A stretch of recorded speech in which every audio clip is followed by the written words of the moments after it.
Ser Podcast.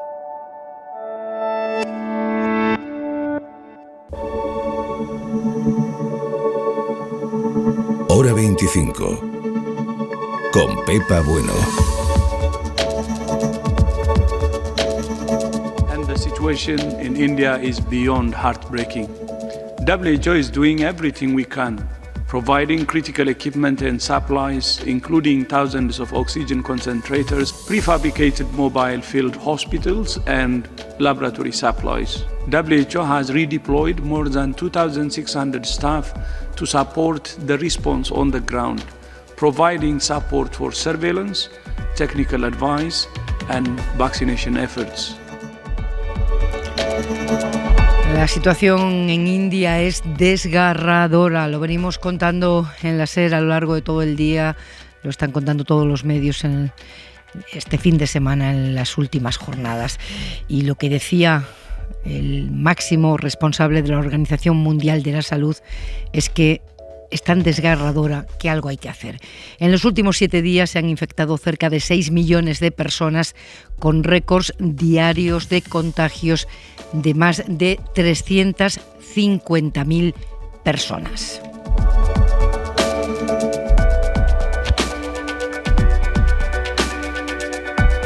Gerardo Álvarez Uría es director del Hospital de Enfermedades Infecciosas que la Fundación Vicente Ferrer tiene en Batalapalli, un municipio pequeño del sur de India. Gerardo, buenas noches. Hola, buenas noches.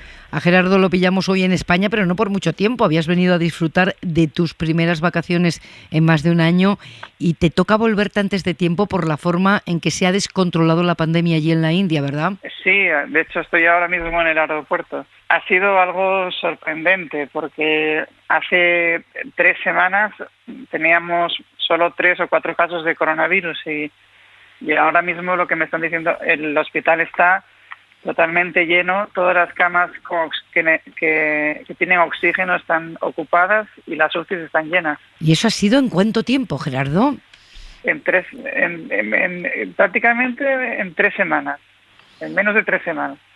Madre mía, tú llevas 12 años en la India, en un hospital dedicado a tratar diferentes especialidades, pero que en el último año ha monopolizado la atención de vuestro centro el coronavirus, como en casi todo sitio. Tú que estás en trato constante con pacientes y viendo cómo transcurre allí la vida, ¿a qué atribuyes esta subida tan pronunciada en tan poco tiempo? Bueno, yo creo que hay varios factores, pero principalmente ha sido porque creímos que el coronavirus ya había pasado y no iba a volver. Después de la primera ola quedamos casi sin pacientes. Había entre enero y marzo solo tuvimos 4 pacientes ingresados por coronavirus en todo el hospital. Y la gente pensó que se había conseguido como una inmunidad de rebaño y que no iba a volver, que el virus no iba a volver. Y entonces se relajó, nos relajamos todos porque la gente empezó a dejar de utilizar la mascarilla, de guardar las distancias, de tomar medidas preventivas y es lo que es. Así estamos ahora, en una situación de gravedad máxima, de una crisis humanitaria casi. Me dices que estás ahora mismo en el aeropuerto, o sea, te vuelves ya. Sí, voy a Madrid ahora y ya mañana vuelvo a la India. Gerardo, en la India la sanidad no es pública, la mayor parte de los hospitales son privados. ¿Cómo afecta eso a la gestión de la pandemia? Pues fue el gran problema de la primera ola y ahora está otra vez, es lo mismo otra vez. Porque los hospitales, la mayoría de la gente en la India, incluso la gente pobre, tiene que pagar de su bolsillo por una asistencia sanitaria. Y cuando el coronavirus vino, los hospitales privados cerraron casi todos, sobre todo en la época de más casos. Y claro, un país que ya tiene una infraestructura sanitaria bastante pobre y que luego se cierra una gran cantidad de los hospitales que tiene, pues se queda con muy pocos medios para hacer cara a esa enorme epidemia que este tsunami que estamos viendo ahora. Eso ha provocado que hospitales como el vuestro estén prácticamente sin oxígeno. Desde la Fundación Vicente Ferrer habéis lanzado una campaña para conseguir un generador de oxígeno porque se ha convertido en un bien casi de lujo. Hemos visto imágenes tremendas este fin de semana en las redes sociales porque se ha llegado a comercializar en el mercado negro a precio de oro. Sí, claro, es como el nombre dice, sin oxígeno no podemos respirar y la gente estaba dispuesta a pagar todo lo que tenía por conseguir oxígeno y continuar viviendo. Es muy dramático, da mucha pena en lo que está pasando. ¿Y cómo se puede contribuir a que consigáis ese generador de oxígeno? Bueno, desde la Fundación se está lanzando una campaña de captación de fondos y hay gente interesada, puede meterse en la página web de la Fundación y leer cómo puede ayudar. Hay algo que me interesa mucho de vuestra experiencia y es que en vuestro hospital también administráis vacunas, principalmente la de AstraZeneca, que se fabrica allí en India. Y nos contabas esta tarde que os habéis encontrado con que mucha gente no ha querido ponérsela justamente por la información que les llegaba desde Europa. Sí, claro. La información que llega desde Europa es la AstraZeneca. Hay países que han parado la AstraZeneca porque tiene efectos secundarios, tiene efectos adversos, la gente está muriendo de trombos. No se informa bien, que son casos rarísimos, casi entre un millón de casos. Y como no creían que el coronavirus fuera tan importante, tenían más miedo a la vacuna que a coger el coronavirus. Y ahora estáis en una situación de crisis humanitaria. La confusión en este tipo de informaciones es terrible porque al final cuesta vidas. Gerardo Álvarez Uría, que vaya muy bien el viaje de vuelta allí, pero sobre todo que esta situación se atienda lo mejor posible y pueda remitir cuanto antes. Muchas gracias. Un abrazo, gracias por estar en Hora 25. A todo esto que nos contaba Gerardo se suma además otro factor. La variante del coronavirus que se ha detectado allí, si es que se le puede llamar tal. Margarita del Val, viróloga del CSIC, coordinadora de la Plataforma Salud Global. Buenas noches. Hola, ¿qué tal? Buenas noches. Antes de entrar en la variante, qué peligrosa es la información confusa, porque esto último que nos contaba Gerardo con la vacuna de AstraZeneca en India resulta particularmente dramático hoy, ¿no? Sabiendo cómo está el país. Sí, efectivamente. Hay que recordar que el número de casos que hay de efectos secundarios muy infrecuentes de la vacuna de AstraZeneca es muy inferior al número de veces que salen las noticias. Muy inferior, de verdad. O sea, el que se hable mucho de ello simplemente para que la gente lo sepa, los médicos lo sepan, porque pillándolo a tiempo son mucho menos graves. Eso es importante. Pero son tan infrecuentes que, fíjense, no hay ni una categoría para clasificarlos, porque son menos de 1 en 1.000.000 y las categorías menos de 1 en 100.000 y las categorías de cualquier medicamento de todos los que hay, de todos los posibles, incluyendo todas las vacunas, se acaban en menos de 1 en 10.000 personas de efectos adversos. O sea, que estamos hablando de unos efectos adversos que no se han descubierto en ninguna otra vacuna, ningún otro medicamento, que no han hecho ni siquiera que los consideremos en otros. Son las 4 vacunas más seguras que hemos tenido nunca en la historia. Y en un año, en un tiempo récord, y salvan vidas, están salvando vidas cada día estas vacunas, ¿no? Efectivamente, de lo que la gente está muriendo es de la COVID-19, no de las vacunas, no de los efectos adversos de las vacunas. Si les ofrecen una vacuna, vacúnense. Yo ya me he vacunado con AstraZeneca. Yo digo cada noche, aquí están mis brazos, la que quieran, que me pongan una cuando me toque. Aquí están los brazos para vacunarme. ¿Se puede hablar de variante en la India o es mucho decir? Hay variantes, está claro que hay variantes, pero que la variante esté detrás de la explicación de lo que está ocurriendo ahora en la India, yo creo que no. Hemos oído a este médico de la Fundación Vicente Ferrer, que por cierto es una fundación fantástica, que mi apoyo para ellos, hacen un trabajo muy bueno, y él está viendo lo que está sucediendo a pie de calle, y yo creo que esas son las razones. Esta variante es mayoritaria en una zona concreta de la India, y por lo tanto no puedo explicarte lo que está ocurriendo en la India. Lo que está ocurriendo en la India es lo que ha pasado en otros países, lo acabamos de ver en Portugal. Portugal pasó una primera oleada tranquila porque reaccionó muy pronto, una oleada de verano muy tranquila, en otoño también muy tranquila, y de repente en Navidades han acumulado tal cantidad de fallecimientos que ya están por delante de España en número de muertos por persona, por per cápita, ¿no? Por millón de habitantes. Y eso va a pasar en muchos países. Este virus avanza tanto como le dejemos. Y si le dejamos, nos quitamos las mascarillas, abrimos bares, nos juntamos todos en interiores mal ventilados, no guardamos las distancias, etcétera, etcétera, pues el virus aprovechará para multiplicarse en las personas vulnerables. Y en todo el mundo, salvo en 2 o 3 países que han vacunado una cierta parte de la población, hay todavía muchos vulnerables. Y en los países que han vacunado a gran parte de la población, los pocos que no se han vacunado siguen 100% vulnerables. Este virus se multiplica en cuanto relajamos las medidas. Entonces yo creo que eso es lo más probable que ha ocurrido. La variante es una variante que lleva detectándose desde octubre y todavía es minoritaria en el conjunto de India. La India es un país muy grande y por eso los números nos asustan mucho, pero por millón de habitantes es un país que ha sido muy poco castigado y probablemente ahora por eso se han confiado. Pero la variante probablemente no lo explique. Es una variante que no se ha impuesto desde el otoño hasta aquí, mientras que en España, por ejemplo, en 3 meses se ha impuesto la variante británica, y eso quiere decir que tiene algún tipo de facilidad de transmisión. La variante india no lo parece todavía.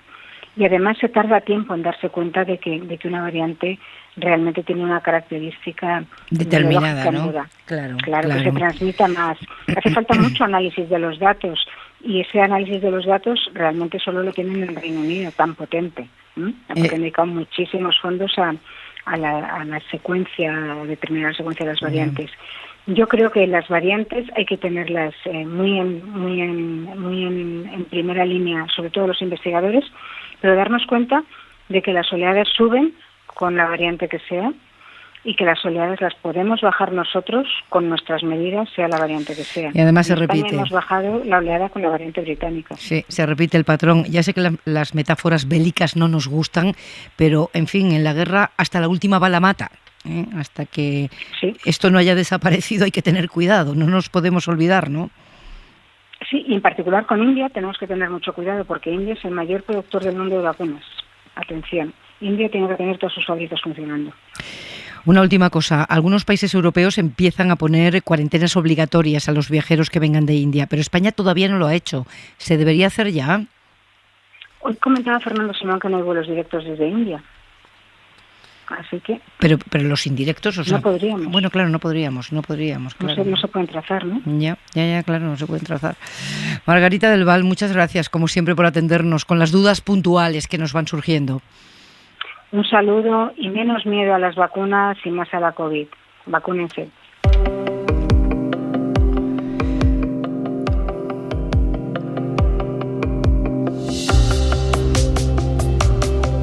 Vamos ahora a Israel porque esta tarde un tribunal militar del país ha decidido prolongar una semana más el arresto de Juana Ruiz Sánchez, una española que trabaja desde hace décadas para la ONG Palestina Comités de Trabajos para la Salud y que lleva detenida sin cargos casi 2 semanas. Informa para la SER desde Oriente Próximo, Oriol Andrés, buenas noches. Hola, buenas noches. ¿Qué ha pasado hoy en esa vista? ¿Con qué argumento se ha decidido que siga detenida una semana más? En realidad no ha habido ningún argumento más allá de la necesidad de los servicios de inteligencia de seguir interrogándola antes de trasladar el caso a la Fiscalía Militar. De hecho, esta era la 4ª vista desde que Juana Ruiz Sánchez fue arrestada el pasado 13 de abril. Al ser residente en la Cisjordania ocupada, Israel le ha aplicado la ley militar que permite hasta 75 días de detención con propósito de interrogación. Sin embargo, hoy se han conocido algunos detalles de por dónde irá la acusación. Un portavoz militar dijo a la agencia EFE que el ejército considera a la cooperante española sospechosa de ser parte de un plan para ayudar a financiar el Frente Popular para la Liberación de Palestina, una organización política de izquierdas que Israel califica de terrorista. Y mientras sigue creciendo la campaña para su liberación, hoy se sumaron 15 eurodiputados que pidieron al responsable de Exteriores, Josep Borrell, la mediación de la Unión Europea. Israel ha aumentado, Oriol, cada vez más la presión sobre activistas y organizaciones civiles para trabajar allí, ¿verdad? Así es, el hostigamiento a activistas y cooperantes no es nuevo, pero ha ido a peor en los últimos años. Listas encabezados por Benjamin Netanyahu. Lo advertía la ONU, que aseguraba que los activistas pro derechos humanos cada vez tienen menos margen de actuación en Israel, y hay casos muy claros. Director de Human Rights Watch para Israel y territorios palestinos, Omar Shakir, en su caso se le acusó de apoyar la campaña internacional de boicot, desinversiones y sanciones. Pero también las organizaciones israelíes contrarias a la ocupación reciben críticas y amenazas. Grupos como Paz Ahora, B'Tselem o Breaking the Silence están en el foco de campañas de difamación o iniciativas legislativas que buscan acallarlas, y peor lo tienen las entidades pro derechos humanos palestinas, que han vivido asaltos a sus sedes y detenciones por parte de las fuerzas israelíes sin más justificación que la intimidación. Oriol, gracias. Buenas noches. Begoña Ladrana es abogada. Buenas noches. Begoña Ladrana es abogada y amiga de la familia de Juana Ruiz. Muy buenas noches. Hola, buenas noches. Antes de nada, ¿cómo está Juana? ¿Qué saben de ella? Pues sabemos que cada vez está más preocupada. Sabemos que tiene mucha incertidumbre, que no sabe de qué se la está acusando y que ve cómo se van limitando sus derechos. Por ejemplo, ha sido trasladada al centro penitenciario, está recluida en un centro penitenciario para hombres, donde solamente hay 3 mujeres, ella misma, una que Israel seguro califica de mujer, nosotros calificaríamos de joven o de niña de 15 años, y otra mujer de 20 años, y como es una cárcel para hombres, pues no pueden salir al patio. Juana tiene 60 años, ¿verdad? Un poquito más, creo, de 60. Pero vamos, sí, en torno a los 60. Hoy no ha podido comunicarse con su familia, con su marido, que en la anterior vista del día 19 sí se le permitió hablar con ella, pero hoy no se le ha permitido la vista. Ella no ha comparecido personalmente, sino que lo ha hecho por videoconferencia. El juez le ha preguntado sobre sus condiciones, sobre si la daban bien de comer, si la daban 3 comidas diarias. Ella ha dicho que la daban 2 comidas, una a las 12 y otra a las 5, pero vamos, lo que más inquietud nos genera es el hecho de no tener hasta este momento una acusación concreta, claro, de lo que se la acusa, ¿no? No tenéis ni idea de qué la acusan ni de qué la pueden acusar. ¿Forma parte de este hostigamiento del que hablaba nuestro corresponsal? Sí, estaba escuchándole y estoy muy de acuerdo con lo que ha planteado, y además me parece muy alarmante que mientras que los servicios de seguridad israelíes, el ejército israelí, no es capaz de concretar los cargos contra Juana ante un juez militar, sí que sin embargo filtra a la prensa una acusación que no ha sido capaz de articular en el proceso. Quiere decir que o hay acusación o no hay acusación, o hay un delito o no hay un delito. Lo que no puede ser es que se presente a una persona ante un tribunal, se pida más tiempo para investigar, para saber de qué se le acusa. O sea, es que esto es una cosa absolutamente inadmisible, absolutamente arbitraria. Y cuando entramos en el reino de la arbitrariedad, pues entramos en un territorio muy peligroso para los derechos de las personas. ¿Algún representante de España, de la Embajada de España, ha entrado en contacto con el gobierno de Israel? Se sabe que hoy, de hecho, en la vista han estado representantes consulares españoles, han acudido al juicio, han solicitado poder entrevistarse con la detenida, que se les ha denegado, aunque pudieron visitarla en prisión la semana pasada, y sabemos que están haciendo gestiones. Lo que no sabe la familia es el alcance y el contenido de estas gestiones. Me parece muy bien también la gestión que comentaba Oriol de instar al Ministerio de Asuntos Exteriores de la Unión Europea para que inicie gestiones, y me parece que España debería hacer más. De hecho, en el último comunicado que ha sacado la familia tras la vista de hoy, se pide al gobierno español que haga todo lo que esté en su mano, que no sabemos si lo está haciendo. Una última cosa, Begoña, ¿cuándo han hablado sus hijos con ella por última vez? ¿Pueden hacerlo? ¿Pueden hablar por teléfono con ellas? No, sus hijos no han podido tener acceso a su madre, no. ¿Y quién habla? Ya digo que hoy ni siquiera el marido, que está allí, que estaba en el tribunal, y ni siquiera él. ¿Y la última vez que habló con alguien de su familia, cuándo fue? El pasado día 19 habló con su marido, se le permitió comunicarse con su marido. En la anterior comparecencia para el traslado de los cargos estaba el marido y se le permitió comunicarse con él, cosa que hoy no se le ha permitido. ¿Y qué impresión tuvo él? ¿Cómo se encuentra ella? ¿De salud, de estado de ánimo? pues la encontró inquieta y preocupada por la situación. Por lo demás, pues ella es una mujer positiva y fuerte que lleva muchos años en la cooperación, que también conoce bien las dificultades que tiene el trabajar en defensa de los derechos de la población palestina en Cisjordania. Y bueno, pero quitando eso, pues está preocupada y está cada vez más preocupada. Quiero decir que la preocupación va en aumento, no en disminución. Claro, conforme pasan los días sin que haya una acusación concreta, mayor preocupación. Begoña Lalana es abogada, es amiga de la familia de Juana Ruiz, la española, que está sin cargos, detenida en Israel, en una prisión. Seguimos en contacto, a ver cómo se resuelve. Muchísimas gracias por vuestra cobertura. Un abrazo para ti y para la familia. De acuerdo, se lo traslado. Un abrazo para vosotros. Hasta luego. Hora 25. Ser podcast. La columna de las 9. Miguel Ángel Aguilar. Pepa, quienes al ganar las elecciones municipales, autonómicas o generales, o al ser designados por la autoridad competente, se encuentran al frente de instituciones públicas, deben guardar el debido respeto a la función que desempeñan y atenerse estrictamente a las limitaciones que conlleva el ejercicio del cargo, porque para desarrollar su labor y lograr el necesario ascendiente sobre aquellos que les están sujetos, son imprescindibles la ejemplaridad y el prestigio, alcanzados con rigor intelectual, método, constante trabajo y competencia profesional, como señalan las reales ordenanzas. Nunca pueden los jefes hacer gravitar sobre aquellos que les deben obediencia cargas que ellos mismos como superiores rehúsen soportar. La autoridad ha de anticiparse siempre en el cumplimiento para estar en condiciones de exigírselo a los demás. De ahí, por ejemplo, que si la Guardia Civil ha de mantener la neutralidad política, si ha de abstenerse de toda militancia política o sindical, los mandos y autoridades superiores, como la directora general María Gámez, deban durante el ejercicio del cargo proceder con esa misma pulcritud. La Guardia Civil acude a las romerías, pero sus agentes se abstienen de bailar con las mozas del lugar. También acude a los mítines electorales, pero tampoco suben sus agentes al estrado para pedir el voto. Su función en ambos escenarios se limita a garantizar el buen orden.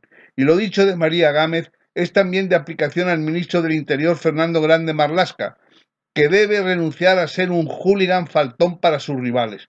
Mejor hubiera sido que empleara los medios adecuados para que en la Facultad de Ciencias Políticas de la Complutense pudiera haberse celebrado el acto Venezuela, Democracia o Dictadura que iba a protagonizar el líder de la oposición, Leopoldo López, y que ha suspendido la decana alegando que la crispación política hace imposible controlar la seguridad de todos. ¿Entendido? Suscríbete a Hora 25. Todos los episodios y contenidos adicionales en la app de Cadena Ser y en nuestros canales de Apple Podcast, Spotify, iVoox, Google Podcast y YouTube. Escúchanos en directo en la Ser de lunes a viernes a las 8 de la tarde.